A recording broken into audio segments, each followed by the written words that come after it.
رسول اللہ صلی اللہ علیہ وآلہ وسلم اس کتاب پر جو ان کے پروردگار کی طرف سے ان پر نازل ہوئی ایمان رکھتے ہیں، اور مومن بھی سب اللہ پر اور اس کے فرشتوں پر اور اس کی کتابوں پر اور اس کے پیغمبروں پر ایمان رکھتے ہیں، اور کہتے ہیں کہ ہم اس کے پیغمبروں سے کسی میں کچھ فرق نہیں کرتے، اور وہ اللہ سے عرض کرتے ہیں کہ ہم نے تیرا حکم سنا اور قبول کیا۔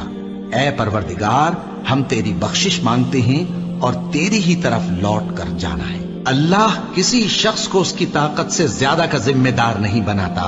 اچھے کام کرے گا تو اس کو ان کا فائدہ ملے گا، برے کرے گا تو اسے ان کا نقصان پہنچے گا۔ اے پروردگار، اگر ہم سے بھول یا چوک ہو گئی ہو تو ہم سے مواخذہ نہ کیجو۔ اے پروردگار، ہم پر ایسا بوجھ نہ ڈالیو جیسا تو نے ہم سے پہلے لوگوں پر ڈالا تھا۔ اے پروردگار، جتنا بوجھ اٹھانے کی ہم میں طاقت نہیں اتنا بوجھ ہم پر نہ رکھیو، اور اے پروردگار، ہمارے گناہوں سے درگزر کر اور ہمیں بخش دے اور ہم پر رحم فرما۔